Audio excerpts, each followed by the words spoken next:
কথায় আছে cut your clothes according to your size. নিজের প্রয়োজন অনুসারে নিজের সাইজ অনুসারেই কাপড় কাটো। যতটুকু প্রয়োজন ততটুকুই নাও, তার বেশি কিছুতে তুমি জড়িও না।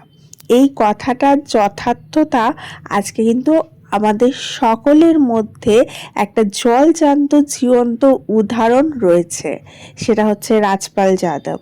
নাম তো শোনাই হোগা। এর একটা এমন উদাহরণ সামনে এসছে যে আমাদের সবাইকে নাড়া দিয়ে যাচ্ছে। Hello everyone, this is Ivy, welcome back to my channel ইসাস ডায়েরিজের নতুন সকালে তোমাদের সকলকে ওয়ার্ম ওয়েলকাম জানাই। সবাই বলে রিস্ক হ্যাঁ তো ইস্ক হ্যাঁ, রিস্ক না নিলে তুমি জীবনে বড় হতে পারবে না।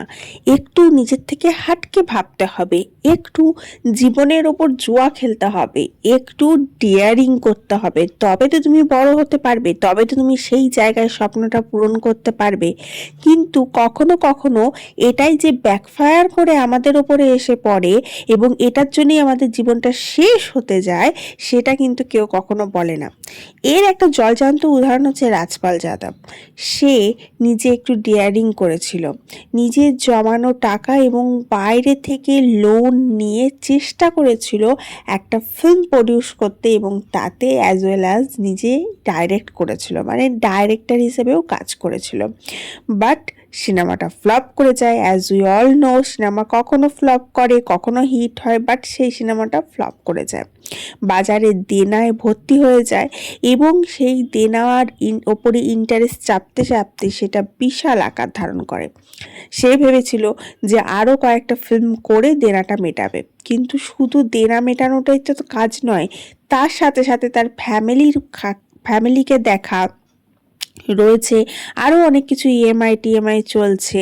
এই সমস্ত রেসপন্সিবিলিটিস মেটাতে মেটাতে কোথাও গিয়ে সে দেনাতে এত ডুবে যায় এবং তার ব্যাংক ব্যালেন্স ফাঁকা হয়ে যায়।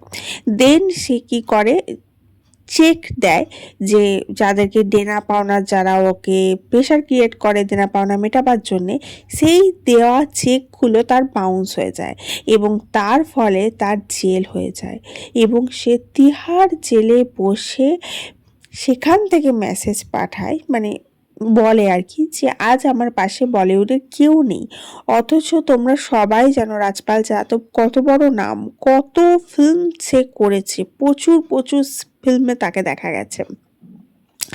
বলে না, খারাপ সময় যদি তোমার কাছে আসে তোমার পাশে কেউ থাকবে না, আর ভালো সময়ে তোমার পাশে পিঁপড়ের পালের মতো সমস্ত লোকজন ঘুরে বেড়াবে। তো এই খারাপ সময়ে তার পাশে কিন্তু তিনটে মানুষ দাঁড়ায়, সে হচ্ছে সোনু সুদ, অজয় দেবগন অ্যান্ড সলমান খান। তারা বলেছে যে তাকে হেল্প করবে এই লোনটা শোধ করতে। বাট এইটা থেকে আমরা অনেক বড় একটা লেসন পাই, কি বলতো, এই যে লোক দেখাবার জন্যে আমরা ইএমআই বড় গাড়ি, বড় বাড়ি, বড় ফার্নিচার, বড় লাক্সারিয়াস লাইফস্টাইল করতে থাকি, কিন্তু ইএমআই এর বোঝাটা আমাদের কাঁধের ওপরে চাপে, সেটার ফলে আমাদের কিন্তু ভেতরে নিঃশ্বাস প্রশ্বাস বন্ধ হয়ে যেতে থাকে, রাতের ঘুম উড়ে যেতে থাকে। তার জন্যে তোমার লোক দেখাবার জন্যে কোনো কিছু না করে তুমি নিজে যেটাতে ভালোবাসো বা ভালো থাকো সেইটুকু করাই কিন্তু বুদ্ধিমানের কাজ। এটা কিন্তু একটা বড় শিক্ষা। আর একটা বড় শিক্ষা পাই এই ঘটনাটা থেকে, যে অসময়ে যারা পাশে দাঁড়ায় তারাই আসল বন্ধু। সময়ে তো তোমার আশেপাশে অনেকজনকে পাবে, কিন্তু অসময়ে তোমার পাশে কাউকে পাবে না। এই দুটো বড় শিক্ষা কিন্তু রাজপাল যাদবের এই কেসটা থেকে আমরা পাই। যাই হোক, এমন মানুষের ভাগ্য যে কোথা থেকে কোথায় এনে দাঁড় করায় কেউ জানতে পারে না। একটা সময়ে লাইমলাইটে থাকা মানুষ আজ তিহার জেলে অবস্থিত। তাই জন্যে তোমার সময় এখন ভালো আছে বলে তুমি এটা ভেবো না যে তোমার খারাপ সময় কখনো আসবে না, বা তোমার খারাপ সময় চলছে বলে তুমি এটা ভেবো না যে সূর্য কোনো দিন উঠবে না বা তোমার ভালো সময় আসবে না। সময়ের চাকা কিন্তু সব সময় ঘোরে, এটা মাথায় রেখো। যাই হোক, আজকে সকালটা শুরু করেছি আমি খুব টানাপোড়েন দিয়ে, কারণ আমার অনেক চাপ রয়েছে। তোমরা সবাই জানো আমার মেয়ের এক্সাম চলছে। যখন যখন আমার মেয়ের এক্সাম চলে, আমার মনে হয় শুধু আমি বলে নয়, প্রত্যেকটা মায়েরই শিডিউলটা একদম পুরো চেঞ্জ হয়ে যায়। এখন আমি যাব চান করতে, তার জন্য একটু অয়েল ম্যাসাজ করে নিলাম। আমি অয়েল ম্যাসাজটাকে ভীষণভাবে প্রেফার করি, আমি নিজেও করি, আমার মেয়েকেও করে দিই। কারণ অয়েল ম্যাসাজ এমন একটা জিনিস যেটা তোমার স্কিনটাকে ভালো রাখতে কিন্তু খুব সাহায্য করে। As we all know, oil কিন্তু এমন একটা জিনিস যেটা স্কিনকে শুধু ময়েশ্চারই করে না, সেটাকে পর্যাপ্ত পরিমাণ খাদ্যও কিন্তু প্রদান করে।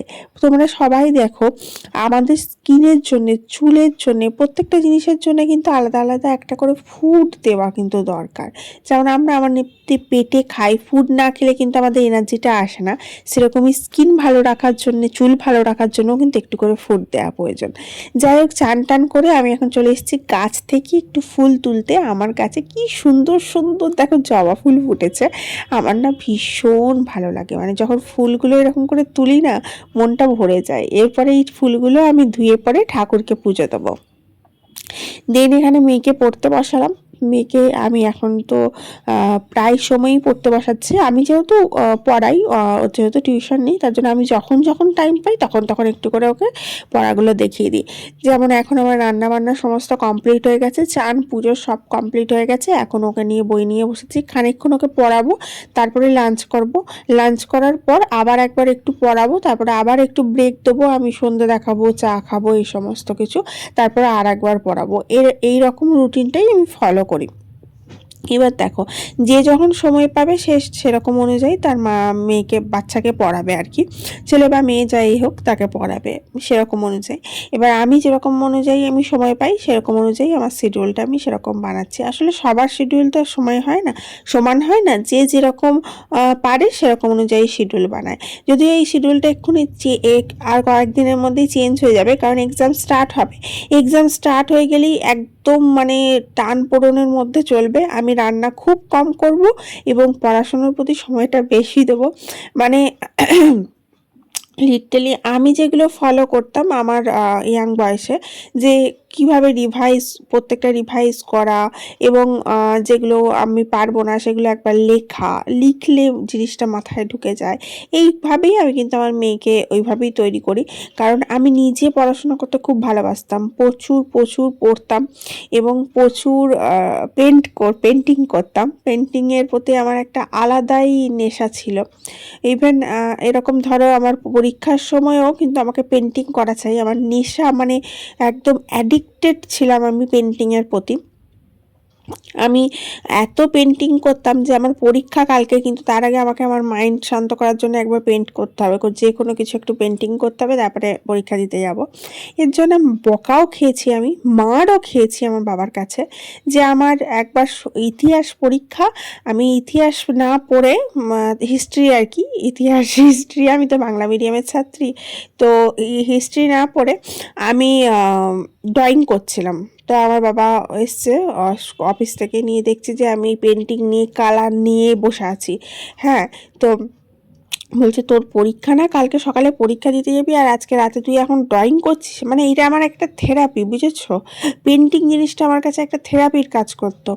তবুও দেখো সময়ের সাথে সাথে সব হারিয়ে যায় না, ওটাও আমার কাছ থেকে হারিয়ে গেছে। এখন আমার আর পেন্টিং করা হয়েই ওঠে না। যাই হোক, এখানে আজকে একটা হাঁসের ডিমের কষা বানিয়েছিলাম, আর এখানে বানিয়েছিলাম ফুলকপি, গাজর, আলু দিয়ে, টমেটো দিয়ে, মানে একটা সবজি আর কি। আর এখানে ছিল চাটনি বানিয়েছিলাম। এই বাউলগুলো না আমি রিসেন্টলি চাঁদিপুর ঘুরতে গেছিলাম, ওখান থেকে কিনে নিয়ে এসেছি, কাঁচের 3টে বাউল সেট কিনে নিয়ে এসেছি। এত ভালো লাগে না দেখতে, কি বলবো। আর এই যে দেখো হাঁসের ডিম, আমার এত টেস্টি লাগে খেতে, কি বলবো। যাই হোক, দেখা হচ্ছে কালকে। ভালো থেকো সবাই, লাভ ইউ, বাই।